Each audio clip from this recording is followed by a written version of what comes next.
The Dukes of Dice are brought to you by Tasty Minstrel Games, Arcane Wonders, and listeners like you. Welcome to the Duchy. It's time for another episode of the Dukes of Dice podcast, a proud member of the Dice Tower Network.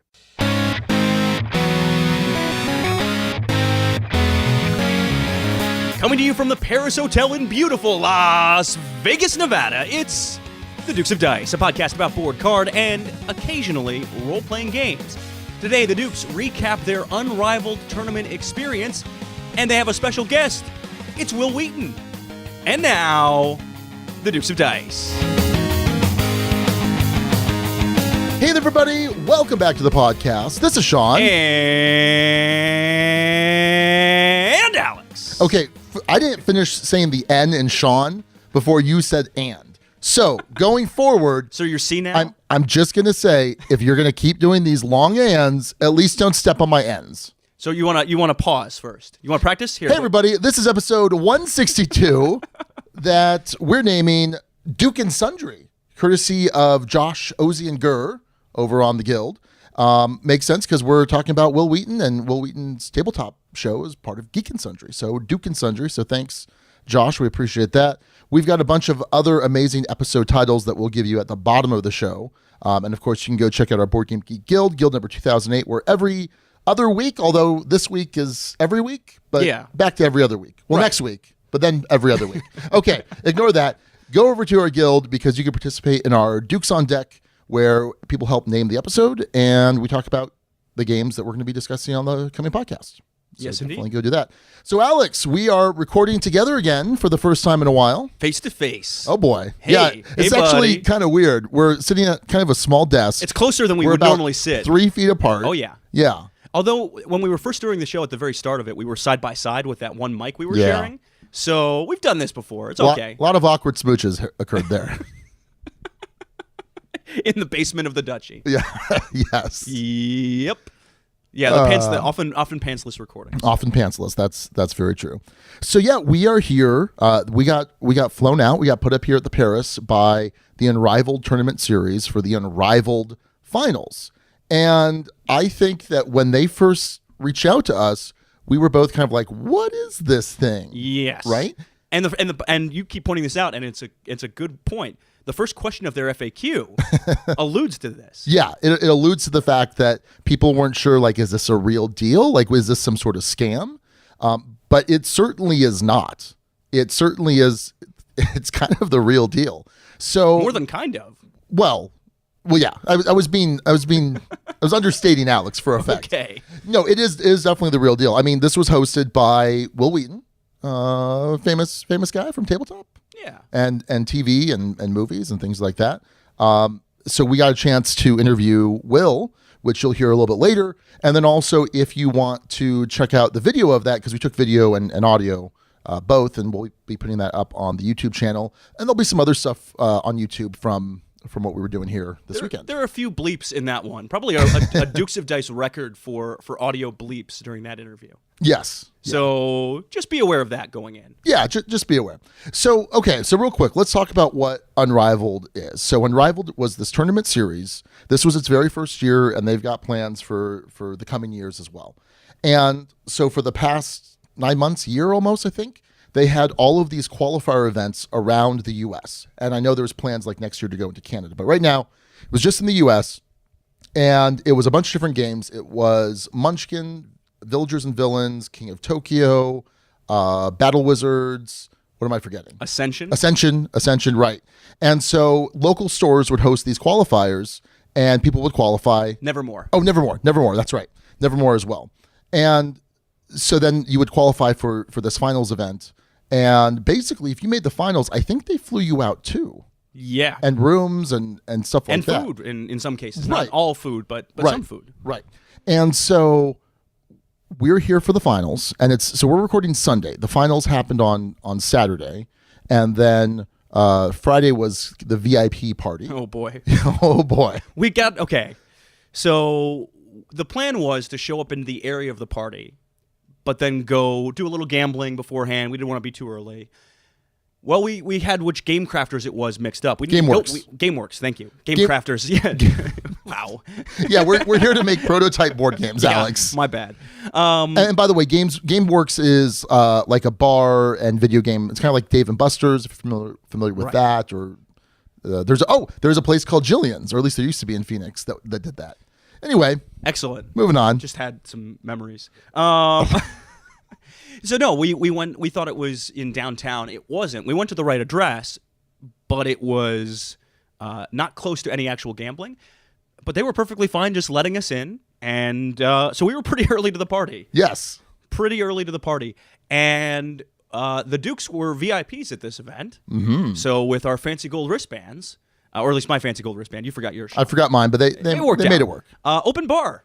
Yes. Open bar plus the Dukes, especially Alex, but also in this case more Sean. Yeah.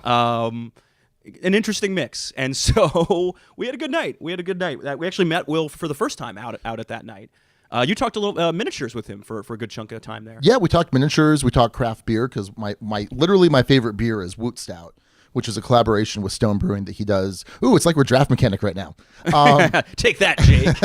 Stealing my stories ahead of time. We're going to steal your whole podcast justification. But yeah, it's a collaboration he does with Stone and with the guy from FARC, whose name is also FARC. You ever been to the FARC website? Nope. It's fun. Anyway. Let's talk a little bit about that. And yeah, it was cool. I mean, he was really approachable. He was kind of meeting and greeting a lot of the VIPs in there. He'd turn around, take a photo with someone, then turn back and continue the conversation. Yeah. So it was the life of a celebrity. Yes, indeed. It was really cool. And then we played some pool. So you, me, and Raquel, we played some Cutthroat. Yeah. Some Cutthroat pool, and we had enough of the open bar. Oh boy. To feel really good. There are some people who were at that party who now know deep, dark Dukes of Dice secrets. Yes. That should never be divulged. Yeah, that's true. We got to spend some time with Glory Hound. She's on Twitter at GloryHound 2Ds, and she has a website, gloryhound.com, also 2Ds. And she's got a podcast where she talks about board games reviews, and it's a bit of an after dark show at times. So, but very cool. It was really good because I've interacted with her off and on over the last couple of years, and it was really cool to get to hang out with her and get to know her a little bit better. So then the Dukes pulled themselves out of bed, a little hungover, a little worse for wear, out of that party, and but made it into the main event. Yeah, the big event, and they put on a show here, Sean. So we were in the Bally's Ballroom, and it was the full ballroom. They had the tournament area cordoned off, and so it was 600 finalists, I guess. Right. 600 gamers. They had like this row of tables was all Munchkin. And we're talking like the whole length of the ballroom for the most part. Yep. And so they had it set up. They had these big video screens that showed like standings and showed like pairings, and like it was really cool. They had the lights kind of dimmed. Initially, Wil Wheaton kind of gave a talk, which he'll allude to in our interview with him. You'll hear in a bit. And then they started the rounds, and it was a four-round tournament for everything. And then that was going to cut to the top four, and then there was going to be finals a little bit later. They also had a bunch of vendors that were here, and we got to talk to some. So you'll see on YouTube some talk about Queen Domino from Blue Orange Games because they were here, and you'll also hear about Merry Men, the expansion from our sponsor, Arcane Wonders, for their Sheriff of Nottingham game. The coolest part about that hall, in my mind, they had 2 extra long foosball tables. Yes. And extra long, 12 rods on each side, and easily 2 to 3 times the length of a typical foosball table. At least 3, yeah. Yeah, and when you're playing, it takes foosball from being a stand and move your arms kind of activity to a run and catch up with the ball kind of activity and find which rod is which. That was a blast. That's going to make my top 10 games of the year. Okay. Is it really? No. What? It was fun. And it was a bit of a workout having to run up and down. Oh yeah. But you can actually watch that on YouTube as well because we took video. We did take video of a point, which Sean ultimately won, even though I had him bottled up in his defensive end. I don't know how that. I mean, you shot that thing from midfield, which is a feat. Yeah, a feat for that to go in. That was a lot of fun. There was Giant Connect 4, Giant Jenga, your typical board gamery kinds of things, and yeah, folks were buckled in serious. Our buddy Roberto from Albuquerque was playing in Villagers and Villains. didn't quite make the final. He needed a first place finish that last round to be in the mix, and didn't quite get it done.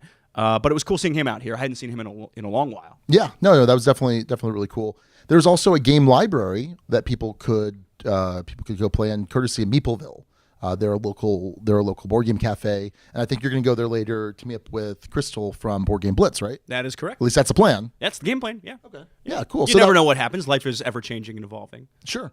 Because even though they had these 600 gamers, there was another 500 or 600 people that were spectators, people supporting, family, friends, people supporting a lot of staff and a ton of staff. Yeah, I don't think that they could have pulled off what they did with less staff than they had. Like this was pretty impressive. The crazy part to me, Sean, and you could see it in the production and in all of these things is, and we heard this from the CEO, Michael Williams, I believe is his name, of Oomba, or the guy who ran the event, founded the event, mentioned at the VIP party that they dropped $2.5 million on this event. Yeah. My jaw dropped when I heard that. But when you see what they put into it, yeah, it makes some degree of sense. Oh, absolutely. Yeah, I mean, the production level on the tournament itself, right? I mean, there were a ton of people that were Magic players here. I mean, every time I was talking to one of the players in the tournament, they had a competitive Magic background, or they were a judge in Magic, or they've helped run Magic Grand Prix, all sorts of stuff. So it's kind of interesting that there's a lot of expectations as far as how a tournament is run and organized. And this was definitely, a first year, but I think it was run really well. And I think that that's going to continue to improve. Certainly, again, they had the staff. They had the staff for it. Yeah. Which was really amazing. I mean, there were definitely signs of a first-year event, the kind of little hiccups you see, but nothing too major. No, yeah, I agree. So, yeah, it was an interesting day because the day was where the 4 games were being played. The 4 rounds were being played, and they're going to cut to the finals. And we just kind of walked around, met with people, and then we got to meet with Wil Wheaton for a little bit. We weren't sure that was going to happen. There was certainly no guarantee that was going to happen. Yeah. And sure enough, we had to move some couches to make the video side of things look good. But yeah, he showed up and sat down and talked with us, and I think it went pretty well. Yeah. Well, he was very accommodating. Well, tell you what, let's go take a listen to the interview with the Dukes and Wil Wheaton. Hey everybody, this is Sean from the Dukes of Dice. And Alex. And we're at the Unrivaled Tournament Finals, and Wil Wheaton is sitting on the couch with us. Wil, how you doing? I'm very well, thank you. Well, thank you for gracing us with your presence on our little show here. You're welcome. So, Wil, obviously people know you from Tabletop, which is a fantastic show. Thanks. It's done a lot for the hobby, like to raise awareness of tabletop gaming. And I know there's a ton of stuff out there about how it got started, but just real briefly, why did you decide that, you need to put on this amazing production for the tabletop industry? I've been playing tabletop games for nearly my entire life. When I was a kid, I had a babysitter who played tons of board games with me and the other kids in the neighborhood. And we started out with the games that, if you were a kid of the 70s, were always around. Games like Mousetrap and Payday and Monopoly and Survive and Sorry and things like that. And as I got a little older, I started to feel, I didn't know that what I didn't like about those games was that for a lot of them, it was just kind of dice luck and the players had very little agency in the games. But in middle school, when I was just about to go into 6th grade, I discovered Dungeons and Dragons for the first time. And I fell in love with this game that encouraged me to use my imagination, where there was a game there, right? And the game was like, kill the bad guys and take their treasure. But where that game lived for me and where it continues to live for me was it allowed me to escape a world where I felt weird and uncool and anxious and always struggled to fit in, for a world where like I could be a wizard and the stuff that made me weird in the real world made me cool in that world, and I loved it. And I just stopped playing board games altogether until I was in high school, and some guys I knew from school, because I knew them through D&D, we're going to play board games. And I was like, board games are lame. And they brought me I went to my friend Cal's house, and we played Illuminati, and we played Diplomacy. And we Are you played. guys still friends after Diplomacy? So Cal maintains that he never betrayed me in Diplomacy, which is a giant lie. He brings it up every time he comes to my house. But yes, Cal said that he was not going to move into England from France, so I didn't. I did not commit a unit to defend, and then he moved, and he lied, and there was no reason for him to do it. It did not help him at all. So Cal claims he doesn't even remember this, which I think is probably true, because he probably was just being an evil, despicable betrayer. And he's like, because he's such the traitor, and he very, very likely doesn't remember it, because it was just one of those things that, like, oh, which time did I betray you? I don't recall.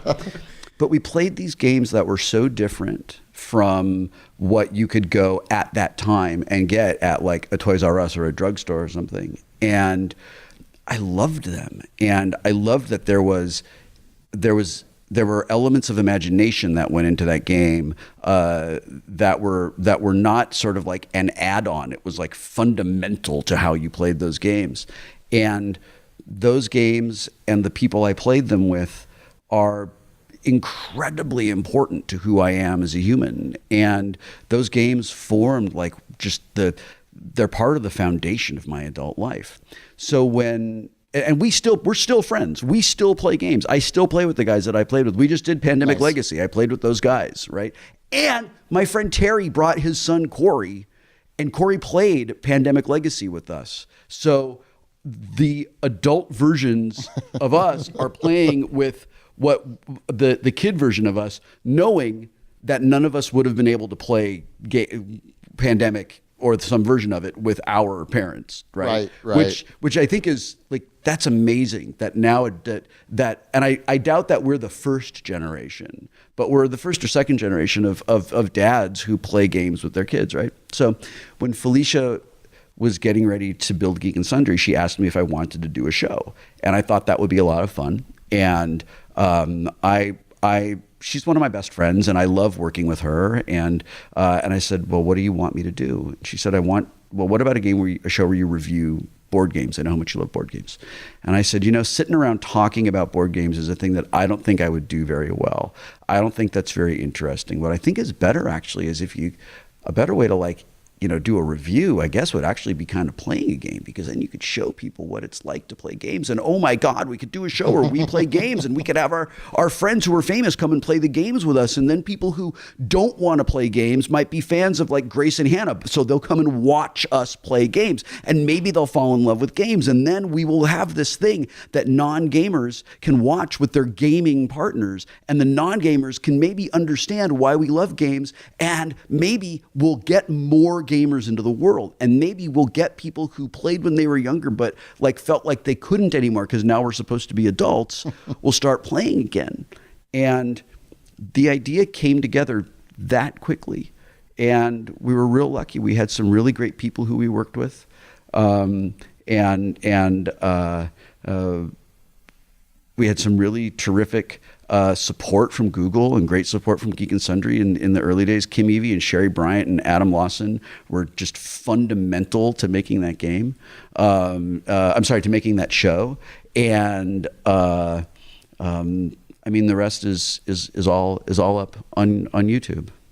Certainly, we see a lot of the accessible titles on there. You want to expand the hobby, you want to grow the hobby, you want to get people in the door. When you're playing with your friends, we heard Pandemic Legacy just a second ago there. What are some of the other favorites that tend to come?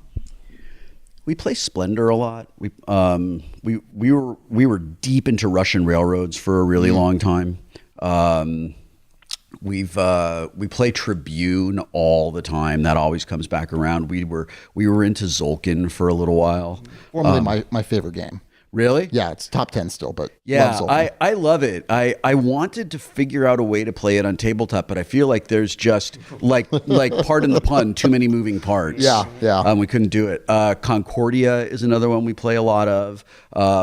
Since we started playing with the Scoundrels of Skullport expansion. Waterdeep has been making lots and lots of appearances. And Terra Mystica is another one that we really love. We mostly do worker placement area control games. That tends to be what we kind of come back around to. There's the games that I think are a little bit deeper, that are a little bit bigger. Like we love Eclipse, and the biggest lie ever told in the history of gaming is that Eclipse is 30 minutes per player. It's but those are games that we just feel like they would never translate to the show in a way that I think does them justice. Fair enough. So wait, Alex, real quick. It sounds like Will's more of a Sean gamer than an no doubt Alex about gamer. it. Oh, easily. It's more, yeah, if you had Baseball Highlights 2045 in that list, then we could talk and be friends. But yeah, not quite yet. I play games that I think we might call a little bit lighter with the family all the time. Codenames is constantly getting played in our house. Anne loves Quirkle, and we play that to death because it means that I don't have to play Scrabble anymore. We do... and Nevermore has recently become one because I started playing it when I knew it was going to be in this tournament. And Ticket to Ride always comes back. Anne and I love 2-player Blockus. I think that one of the things that I try real hard not to get dragged into, but that I always end up getting upset about is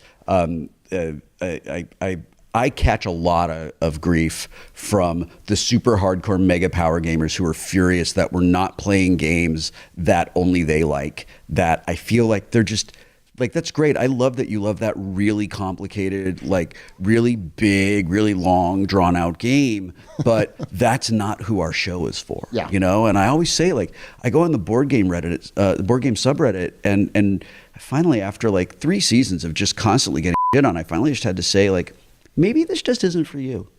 Like maybe I don't know why. It's like you hate it, you watch it, then you hate me for making it, and then you want me to address all the things you hate. And I'm like, why are you even doing this? Yeah. And then I come to something like this, and there's got to be a little over 1,000 people here, and I've talked to half of them already. And I'm meeting families, and I'm meeting friends, and meeting people who opened their own game shops because they were inspired by tabletop. And I remember, like, it's so easy to forget why we do it, and it's so easy to forget what's good and what's rewarding and what's wonderful. And it's awesome to come to something like this, or to go to like any of the Strategicon events and see people who are gaming for the love of gaming. And remember, like, that's right. It's easy to get ground down and worn out by people who are just determined to be unhappy. And it's great to get out and kind of get re-energized and re-inspired. And the key to this hobby is face to face. Yes. Yeah, I said that in my introductory remarks this morning. I didn't realize there were kids in the room. What I said was, you know, I think it's great that we can play games with people all over the world.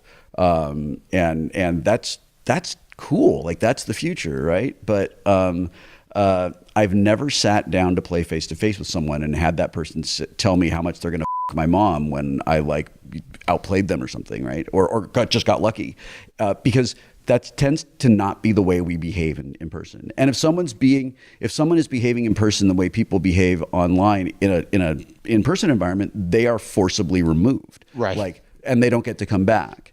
And I think there's just something really important about getting together face to face.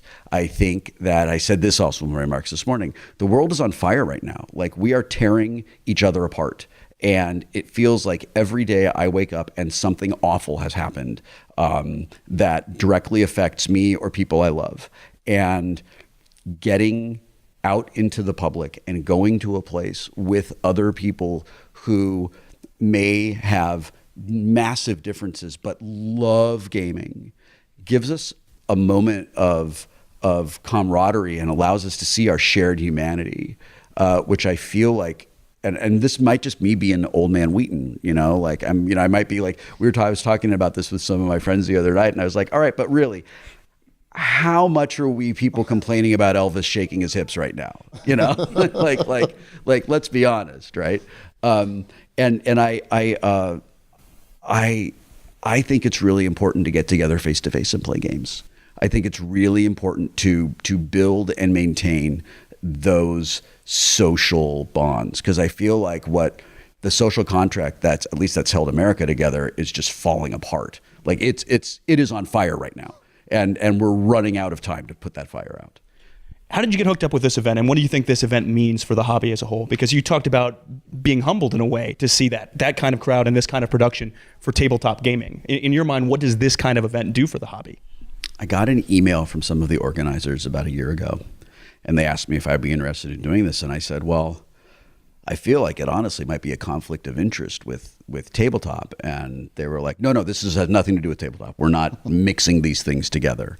We just want you to host it because we think that people care, that people look up to you because of the show that you make. And I was like, well, that's very nice. I put them in touch with my team, and they told me what was going on and what the tournament was. And the thing that excited me the most about this, what I thought was the coolest thing about this, was that the players who are here in Las Vegas all started in their towns. They all started at their game shops. Right. And I feel like the friendly local game shop is the most important part of our hobby. It is like, it's our village tavern, right? And it's also our village commons. It is such an important place for us to get together. And it is where people who are new to our hobby need to feel welcome, and they need to feel embraced. And by promoting those stores and by raising the profile of all of those stores and just getting people thinking and talking about them, I think it's going to really be good for the hobby in the long run. And I think it's going to make sure that we have this thriving community that continues. And when I heard that was how this was going to go, that we were doing, they're going to be like local and regional finals and all that, I thought, this is great. And tabletop is not about being competitive, but there's competitive gaming in the world. Sure. And what a great way to like shrink the world, like sort of metaphorically, right? Just by like bringing people from all over and getting them all together. It's so cool to see people and to see how I've been meeting players and talking to players and seeing how proud they are to be here and how excited they are to be here. And I met a guy who he and his wife both played in different games, and she won Munchkin, and she won Munchkin, he came in second place. And then she also won King of Tokyo. And she came for King of Tokyo and he came for Munchkin. So they get to come together. Nice. And I probably have the games wrong, but it was, the basic set of it, that is great. And, I think it's really great. I think it's really important to remember that gaming is a social experience, and gaming is a great way to bring families together and strengthen relationships and friendships. And I feel like this event, if successful, going forward, making more as the years, in the future, I feel like it's going to be really good for gaming. That in a marketplace that's really competitive with esports also, that tabletop gaming can take its place next to that stuff. When we got a glance inside that theater just a bit ago, we're talking to you before the big grand finale, and man, that's going to be a show tonight. Yeah, walking through the show and going queue to queue is great. Like, I knew that it was going to be a production, but I didn't realize that it was going to be such a beautifully staged production. Right. So, there's still 100,000 things that can go wrong. That's just the nature of live theater. But I expect that the people who come tonight are going to have a really good time. Will, not to get too far up your butt, but thank you for what you've done for the hobby. Seriously. No, but thank you, because I know there are a lot of folks who would see something on Tabletop or I got into this hobby off of a YouTube video. It wasn't Tabletop, but it was a Tom Vassell review. Yeah. But that played such a huge role in so many people getting into this hobby and enjoying the hobby and learning the joy of playing face-to-face again. which it takes some time to rediscover. So thank you sincerely for what you've done for the hobby. Well, I mean, you're very welcome, and thank you very much. It's very nice of you to say that. I know that tabletop has helped spread the joy of gaming, and I know that there is a documented tabletop effect for game sales and things like that. I'm very grateful that we have been supported so strongly by the gaming industry. I'm glad that the show itself was able to overcome some staff problems to like really stay as good as we could possibly be. I'm really grateful to the people I work with at Geek and Sundry. I'm intensely grateful to Felicia and Adam Lawson for all the work that they have done. And I'm really grateful to everyone in the audience that has stayed with us for 4 seasons, because it really is a lot of fun. And I just hope as an artist and a creator to make something that matters.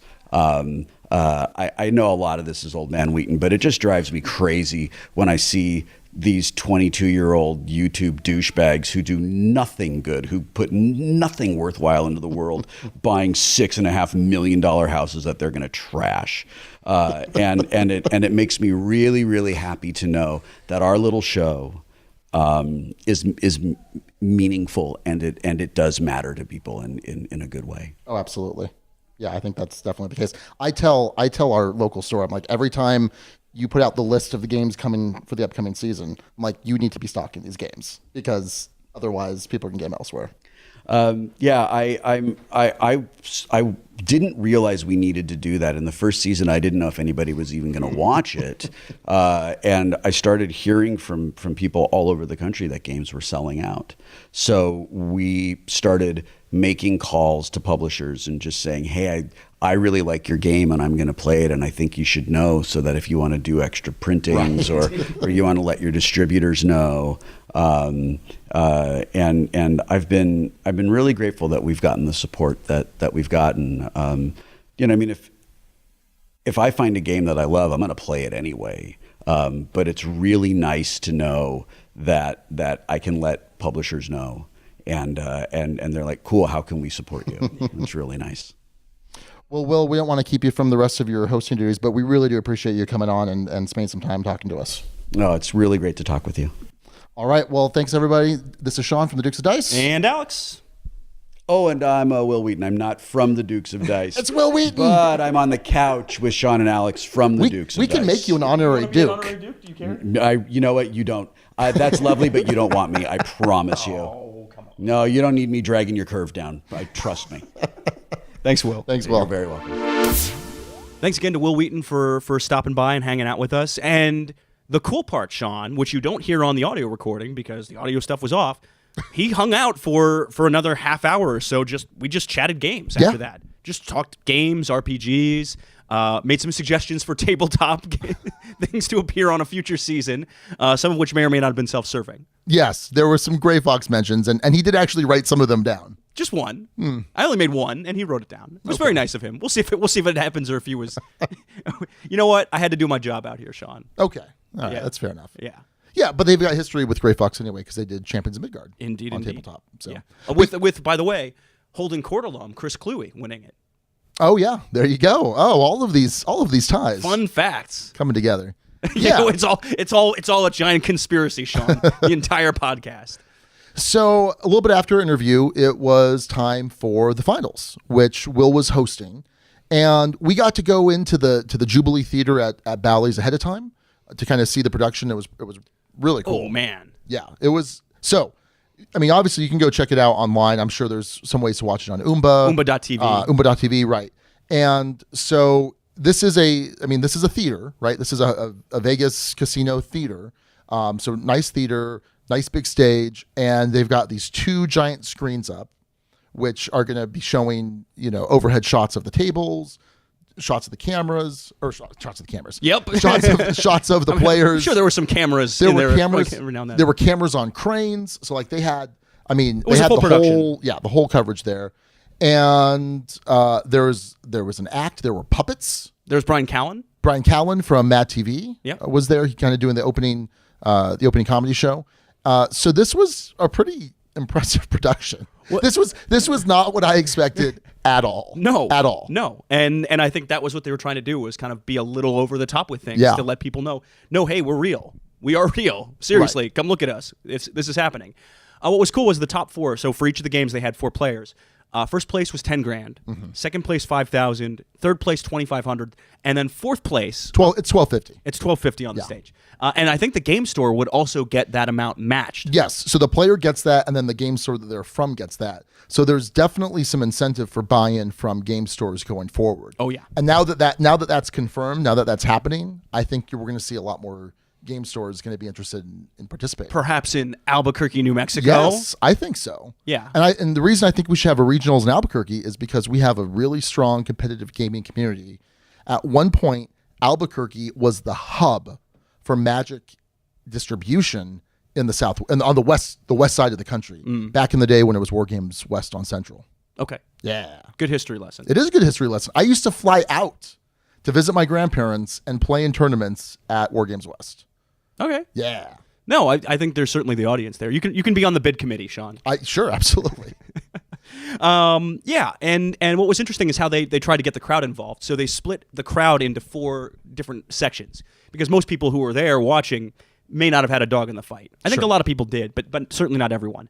And they would seat you. So if you were in the yellow section, blue section, green, or red, you would be cheering for the player with the corresponding shirt or the corresponding seating arrangement. And there was some prize if the player in your section won that particular game, tied to that game. Right.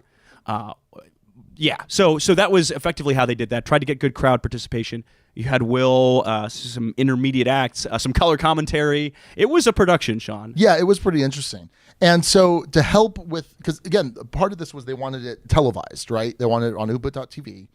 And so to help facilitate that, they had all the different camera shots, and then they had a judge who would kind of be narrating what's going on. Right. And just like, oh, you earn income. You get $3, you get $2. Now you we're in get the reset $1. phase. Right. And there'd be like video effects every now and then. It'd be a reset phase. Woo-choom. Right. Just so you can kind of keep track of what phase people are in. They were trying to make it spectator friendly. Yes, exactly. And I think for the most part, they did a really good job of it. Yeah, I would agree. Yeah. So they went through all of the games for the finals. They got winners established, and the first game was Villagers and Villains, and the judge is like, okay, so we're now going to award someone $10,000 for winning a board game. Isn't that crazy? We're in final scoring. Yeah. We're in final scoring, and someone's going to win $10,000 off that. And yeah, there was certainly a moment of like, I never in my life would imagine counting up a final scoring could have that kind of tension associated with it. I mean, usually there's some tension, right? Especially if it's a close game. Sure. And at least points-wise, this wasn't that close of a game. Right. I think there was a 27-21 gap Something between like that. the first and second place. But given the money that was on the line, man. Well, and where we were seated, we were in front of us and behind us were people from one of the players' store. The guy who finished second. The guy that finished second, right? Yeah. And so they're just like, okay, we at least got $1,250. Okay, we've at least got $2,500. Okay, we've at least got $5,000. And then he came in second. It was $5,000. Yeah. And I think he was a die roll away, if I'm remembering how that game went, or at least how he was describing it, from taking first. Yeah. It could have been a nice swing if he just needed one other roll. Needed to roll a 4 on 3 different rolls, and it didn't happen. Yeah. I don't know that game at all. I'm not going to pretend I do. Yeah. But that's as best I could tell from the audience what was going on. Yeah. Yeah. So it was really cool. And the staff was more than accommodating. I think the staff was really helpful. This is a cool event. And so, I mean, obviously, full disclosure, like I said early in the show, they flew us out here to help cover this. They put us up here at the Paris. Open bar the first night. So, but really and truly, this was a really cool event. And I think that if you see that there's a regional tournament in your area, definitely go check it out next year. Especially because these are games that you would probably have a pretty good shot at. King of Tokyo, I can't imagine the organized play community around King of Tokyo is so unbelievably intense that you couldn't maybe get your foot in the door. I think it's worth a shot to at least show up to play a tournament. No, I think so. We'll see if Baseball Highlights 2045 ever makes it. First mention. Well, had to squeeze it in there. It's hard. So technically you can play at 4 players. Oh, yeah. Because I think that's kind of the focus was like 4-player games, right? You could also do just a head-to-head knockout tournament. Sure. Just full games of Baseball Highlights, just complete knockout. I think that'd be awesome. Okay. But that's me. That's you. It's not going to happen.